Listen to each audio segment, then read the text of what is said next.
Well, 5-year fixed rates came down steadily last year, and at the end of last year we had rates as low as 3.69%.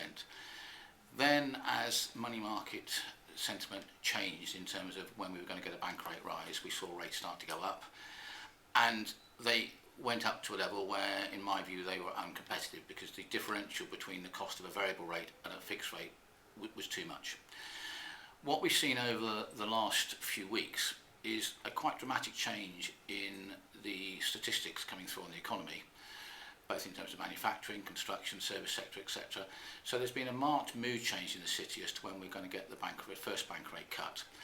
And most economists now are not expecting it until at least November, and an increasing number are suggesting it won't be till next year. So I think there's scope for gilt yields and hence swap rates to fall further, and that will allow lenders to bring down the cost of their fixed rates. So I do expect to see fixed rates get cheaper over the course of the next few months.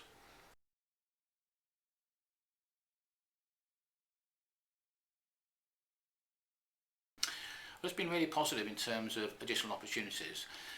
Towergate only had 4 or 5 mortgage advisors prior to acquiring John Charcol, but they had been buying up a lot of IFA businesses, so they had a lot of advisors in the intermediary market, but hardly anybody doing mortgages. So there's been a good opportunity for cross-fertilisation, and hence we can now offer through John Charcol insurance products that Towergate can provide, and we can provide a mortgage service for their clients. So it's been a really good opportunity to actually effectively cross-market each other's clients.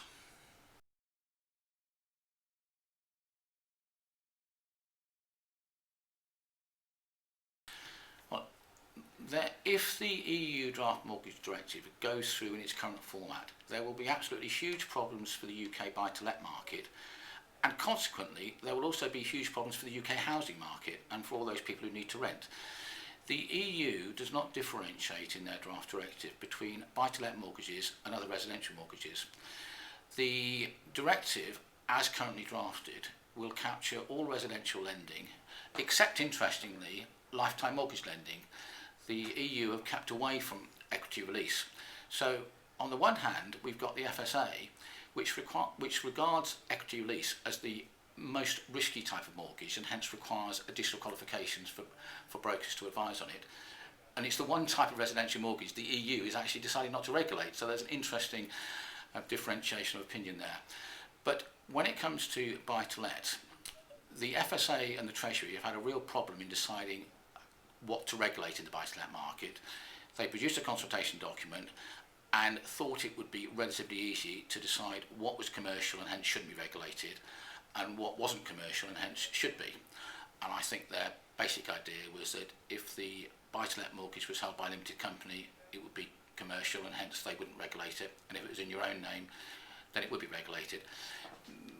They realised their mistake once the consultation process went through, and I think they're really struggling to actually decide where to draw the line.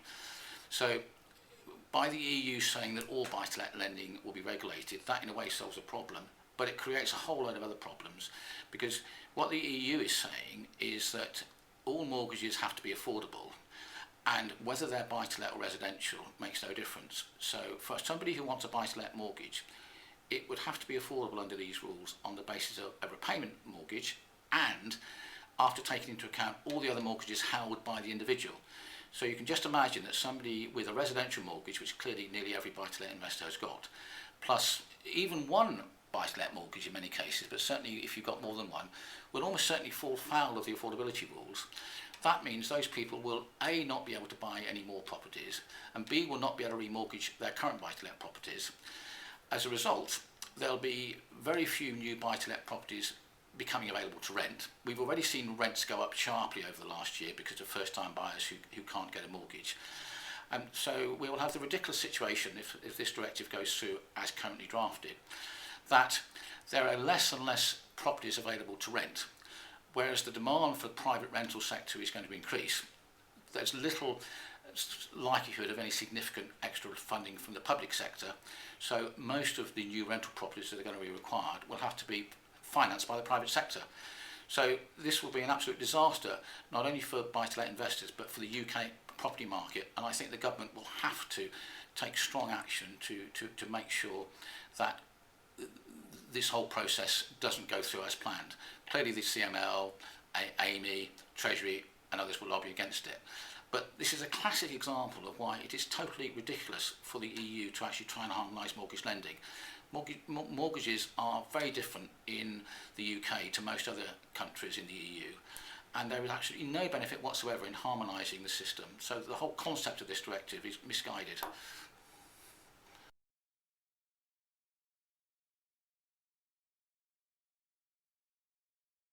Well, I think there's little doubt that the way regulation is going, there will be a bigger emphasis on advice, both from the MMR and from the EU. It's going to be more expensive for lenders to provide advice, and so I think a bigger proportion of borrowers who want advice will end up coming to brokers, which is clearly a good thing. So first of all, I think it's important that brokers do offer whole of market advice. Although I recognise there can be some benefits from the broker's perspective in offering advice from a panel. I think those benefits, frankly, are for the broker rather than the client, because it means the broker's got less people to consider. And providing you have a big enough business, you can still get good relationships with lenders, even when you're working on a whole of market basis. Where I think there is a problem with some brokers is that, and we see this when we get new brokers joining us from outside, is that there are still too many brokers who are order takers. Most clients will have an idea of what they want, but they probably don't know really why they want it, except that it's the cheapest interest rate. Now, as we all know, the cheapest is not always best. There will sometimes be occasions when a 2-year fix, for example, is the right solution for a client. But my view in the current market is that if interest rates move up more quickly than you expect, then actually going into a 2-year fix makes no sense, because you'll come out of it when rates are higher and you can only get another fix at a higher rate. If interest rates, on the other hand, stay low for longer than the city expects, which is my view, then a 2-year fix will be dearer than a tracker. And so on both scenarios, a 2-year fix doesn't make an awful lot of sense.